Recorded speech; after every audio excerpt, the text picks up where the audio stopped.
സ്വർഗമഹിമാസനവും നിസ്തുലപ്രഭാനിറവും, സ്വർഗമഹിമാസനവും നിസ്തുലപ്രഭാനിറവും, അത്രയും വെടിഞ്ഞു ഭൂവിൽ അവതരിച്ചോനേ, അത്രയും വെടിഞ്ഞു ഭൂവിൽ അവതരിച്ചോനേ, അവതരിച്ചോനേ, താഴ്മ സ്വയം ഭരിച്ചോനേ, അവതരിച്ചോനേ, താഴ്മ സ്വയം ഭരിച്ചോനേ.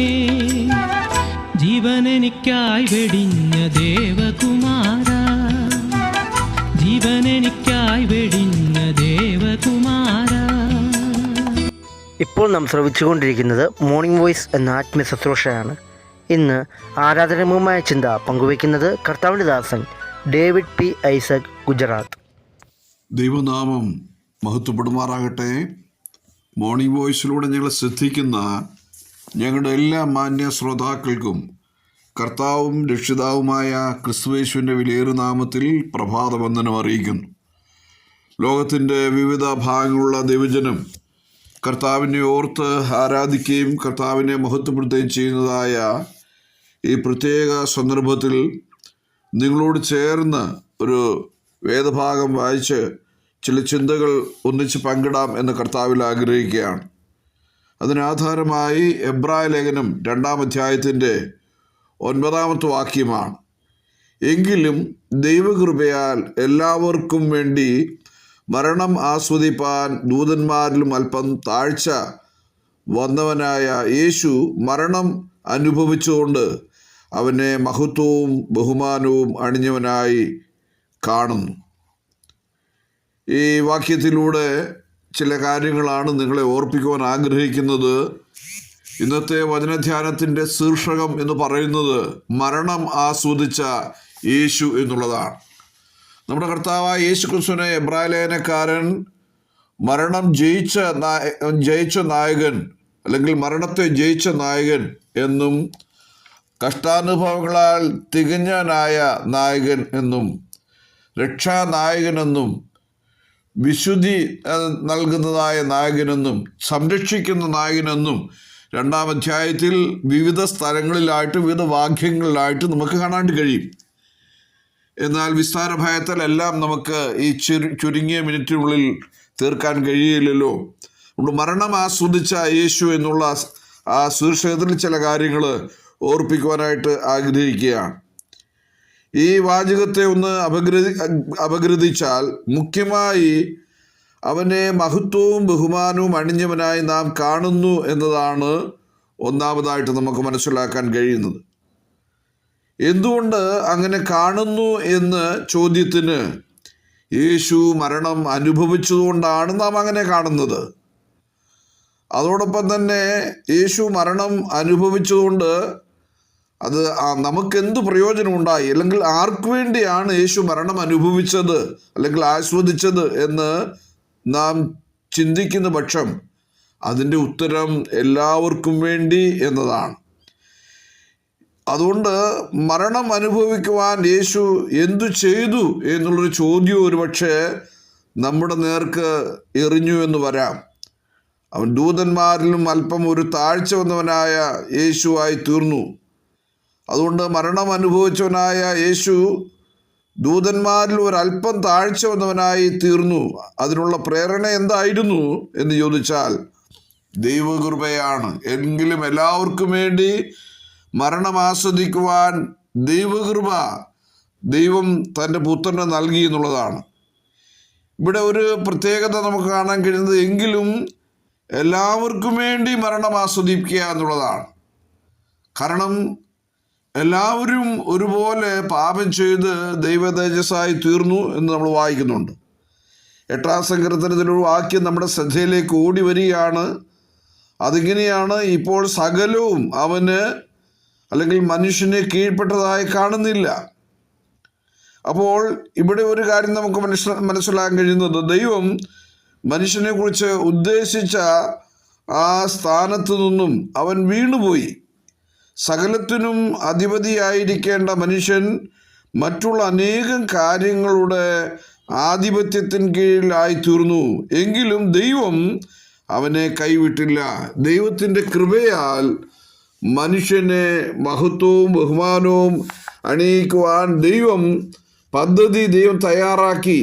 അങ്ങനെ മരണത്തിൻ്റെ അധികാരിയുടെ കീഴിൽ അടിമയായി കിടന്ന മനുഷ്യനെ ആ സ്ഥാനത്തുനിന്ന് ഉദ്ധരിച്ച് ദൈവത്തിൻ്റെ മഹത്വത്തിലേക്ക് ഉയർന്നു വരുവാനുള്ള ഒരു പദ്ധതിയായിരുന്നു അത്. ഈ പദ്ധതി എന്ന് നമുക്ക് മനസ്സിലാക്കാൻ കഴിയും. അതനുസരിച്ച് ദൂതന്മാരിലും അല്പം ഒരു താഴ്ച വന്നവനായ യേശു നമ്മുടെ ശ്രദ്ധയിലേക്ക് വരികയാണ്. പ്രിയപ്പെട്ടവരെ, മനുഷ്യപുത്രനായി ഇറങ്ങി വന്ന ചരിത്രം നമുക്കറിയാം. ഈ നാളുകളായിട്ട് അത് ഘോഷിക്കപ്പെടാൻ പോവുകയാണ്. മറിയയുടെ മകനായിട്ട് ഭൂമിയിലേക്ക് വന്നത് എന്തിനു വേണ്ടിയായിരുന്നു? മനുഷ്യവർഗത്തിൻ്റെ പാപം പരിഹരിക്കുന്നതിന് വേണ്ടിയാണ്. അതുകൊണ്ട് യേശു എന്ന പേർ അവന് എടുത്തതാണ്.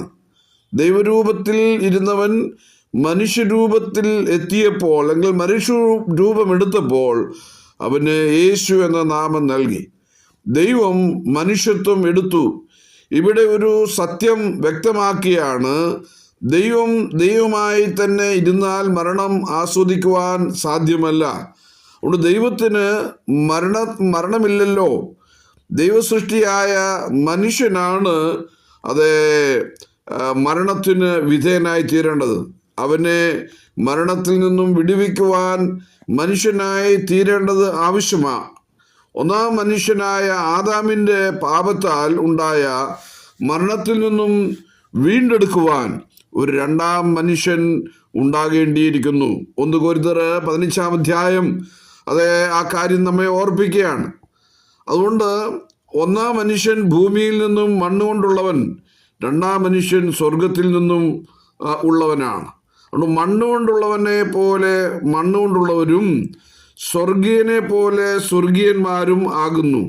നാം മണ്ണുകൊണ്ടുള്ളവൻ്റെ പ്രതിമ ധരിച്ചതുപോലെ സ്വർഗീയൻ്റെ പ്രതിമയും ധരിക്കും എന്നാണ് 1 കൊരിന്ത്യർ 15-ാം അധ്യായത്തിൻ്റെ 47 മുതൽ 49 വാക്യങ്ങൾ പഠിക്കുമ്പോൾ മനസ്സിലാക്കുന്നത്. ഈ രണ്ടാം മനുഷ്യനാണ് യേശു.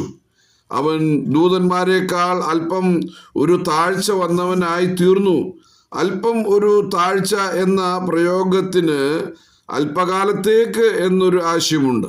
അതുകൊണ്ട് ചിലർ ആ നിലയിൽ ചിന്തിച്ച് വിഷമിക്കേണ്ട ആവശ്യമില്ല. നമ്മുടെ കർത്താവായ യേശു ക്രിസ്തു അല്പകാലത്തേക്ക് നമുക്ക് വേണ്ടി ദൈവത്തിൽ നിന്നും അകൽച്ച പ്രാപിക്കേണ്ടതായിട്ടൊന്നും. അത് കേവലം ചില മണിക്കൂറുകൾ മാത്രം. അതെന്തിനു വേണ്ടിയായിരുന്നു? എല്ലാവർക്കും വേണ്ടി മരണം ആസ്വദിക്കുന്നതിന് വേണ്ടിയാണ്. എല്ലാവർക്കും വേണ്ടിയാണ് യേശു മരണം ആസ്വദിച്ചത്. എല്ലാവർക്കും എന്നുള്ള പദത്തിന് വിശാലമായ അർത്ഥമാണുള്ളത്. റോമാലേഖനത്തിൽ സർവസൃഷ്ടിയുടെയും ദാസ്യത്തിലും മായയ്ക്ക് കീഴ്പ്പെട്ടും ഇരിക്കുന്നു എന്ന് രേഖപ്പെടുത്തിയിരിക്കുന്നു. ദൈവമക്കളുടെ തേജസ്സാകുന്ന സ്വാതന്ത്ര്യത്തിനായി സൃഷ്ടികളെല്ലാം ഈറ്റുനോവോടെ കാത്തിരിക്കുന്നു എന്നാണ് പരിശുദ്ധാത്മാവ് രേഖപ്പെടുത്തിയിരിക്കുന്നത്. റോമർ 8-ാം അധ്യായത്തിൻ്റെ 19 മുതൽ 22 വരെയുള്ള വാക്യങ്ങൾ. അതുകൊണ്ട് എല്ലാവർക്കും വേണ്ടി എന്ന പ്രയോഗത്തിൻ്റെ വിശാലമായ അർത്ഥത്തിൽ സർവ സൃഷ്ടിയുടെയും ശാപത്തിൽ നിന്നും ഉദ്ധരിക്കുവാൻ യേശുവിൻ്റെ മരണം കാരണമായി തീർന്നു എന്ന് ചിന്തിക്കാവുന്നതാണ്.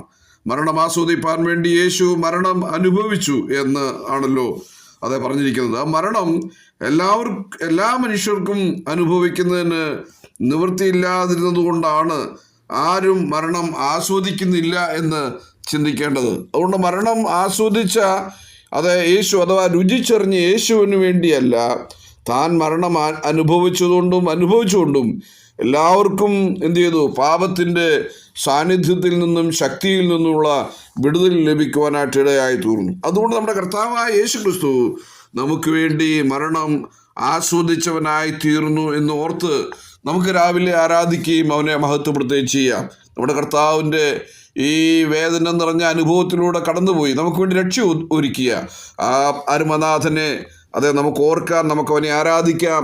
അവൻ്റെ വലിയൊരു നാമം ഇന്നു മുതൽ എന്നും എന്നേക്കും മഹത്വപ്പെടുമാറാകട്ടെ.